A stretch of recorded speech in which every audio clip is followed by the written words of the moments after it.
အားလုံးပဲမင်္ဂလာပါကျွန်တော်ရဲ့ channel နဲ့ခင်ဗျားတို့အားလုံးကိုကြိုဆိုလိုက်ပါတယ်ဒီနေ့ဒီဗီဒီယိုမှာကျွန်တော်အားလုပ်ပြပေးမှာဆိုရင်ဟိုတခါတုန်းကကျွန်တော်လုပ်ပြထားတဲ့ computer မှာ text to speech ဘယ်လိုလုပ်မလဲ okay ဒီနေ့ကျွန်တော်တို့မှာ Wikipedia Library ကိုကျွန်တော် install လုပ်ပြပေးမှာခင်ဗျားတို့ကိုပြပေးမှာဆိုတော့ဗီဒီယိုကိုစုံထိကြည့်နေပါ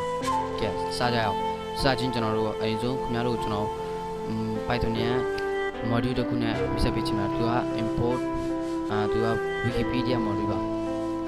ဆိုတော့ import Wikipedia okay ဆိုရင်ဒါသူရဲ့ syntax လေးကလွယ်တယ်ဆိုရင်အဲ့ဒါကကျွန်တော် variable တို့ insert ကိုပြလိုက်မယ် w okay wikipedia.summary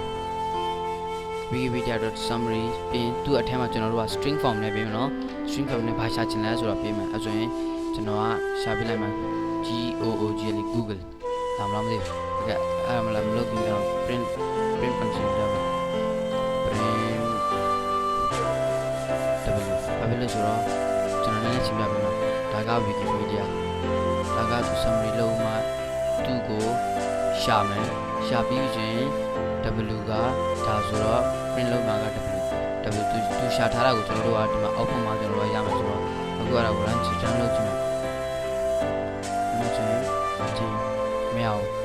ဘာမရတော့ကျွန်တော်လည်းကြည့်ပြအောင်သူက Google ကိုမရှာနိုင်ကြလားမသိဘူးအခုကျွန်တော်ဒီလိုပြန်လုပ်ကြည့်ရအောင်who is Buddha okay who is Buddha အဲ့ဒါဆိုကြအောင် okay လာပြီဘာဖြစ်လို့သူကအထက်မှာရှာလို့မရတာဆိုရင်သူကရှာလို့မရတာဆိုရင်အဲ့ဒါပြတယ် okay ဆိုရင်အခုကျွန်တော်ပြကြည့်မယ် who in position okay ဒါဘုရားမြတ်စွာဘုရားအကြောင်းဆိုရင်သူအကုန်လုံးထုတ်ပြပြီအဲ့ဒါကိုကျွန်တော်တို့ကဒါကိုကျွန်တော်တို့ကမဖတ်တတ်ဘူး okay သူကဖတ်ခိုင်းမှာဆိုရင်ကျွန်တော်တို့က module တစ်ခုပြန်ပြီး install လုပ်မယ်ဟိုတခါတော့ကျွန်တော်ပြတာတိုင်မှာပြောတယ် import python-3 okay python-3 ပြီးဆိုရင်ကျွန်တော်တို့က engine ခင်ဗျားတို့ကဘာမှမဆိုယူလို့ရတော့ variable ကျွန်တော်က engine လို့ပဲယူထားတာခင်ဗျားတို့ကယူချင်တာယူလို့ရတယ် okay engine is equal to python-3.init ခင်ဗျားတို့ကျွန်တော်ရဲ့ whole video ကိုမကြည့်ရသေးဆိုရင်လည်းတွားကြည့်လို့ရပါတယ်နော် okay init ဆိုရင်အခုကျွန်တော်တို့ကဒါကို print လည်းလုပ်မယ်ဖတ်လည်းဖတ်မှာဆိုရင် engine.say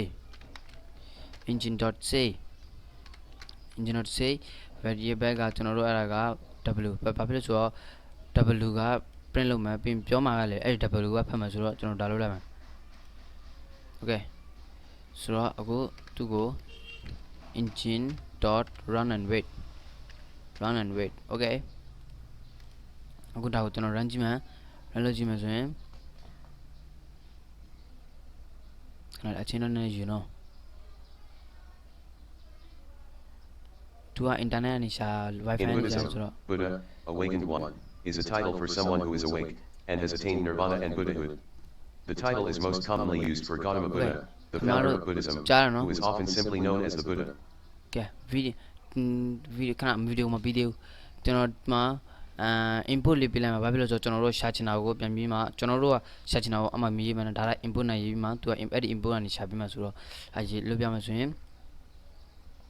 ဒါကိုခဏလေးဖြတ်မှာထပ်ပြီးဆိုရင်ဒီမှာ input တစ်ခုပြလိုက်မှာဆိုတော့search search ချောင်းလေးဆိုလိုက်တာ search input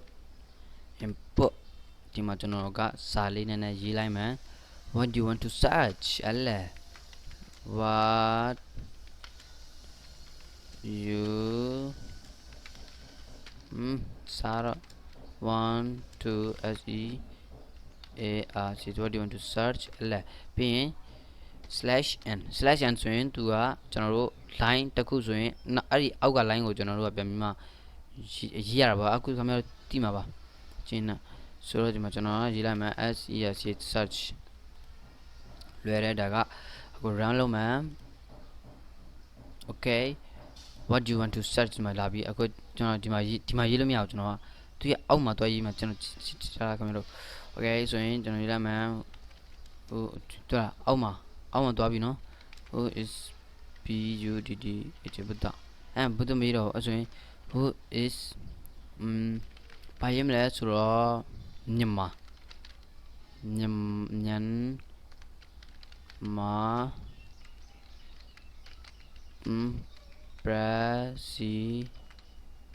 president စာလုံးမလို့မလားမသိဘူးကျွန်တော်လုပ်ကြည့်အောင် The President of the Republic of the Union of Myanmar, Yeah, I know. Burmese, MLCTS, Nguyen and Gamtao Samadat is the head of state and nominal head of ဘာပြော government လဲ of တော့ကျွန်တော် Myanmar. လည်းနားမလဲဘူးကဲဘာပြောလဲကျွန်တော်နားမလဲဘူးအမှခင်ဗျားတို့က while true လဲသုံးမှလွတ်ရတယ်နော်ဟိုတကောင်ကကျွန်တော်ဗီဒီယိုမှာပြထားတယ်ကဲဗီဒီယိုကြိုက်တယ်ဆိုရင်ကတော့ like လုပ်ပေးပါ channel ကို subscribe လုပ်ပြီးဘေးနားလေးမှာ share ကောင်းအောင်လုပ်ပြီးတီးပေးကြပါဒီနေ့တော့ဒီလောက်ပါပဲ bye bye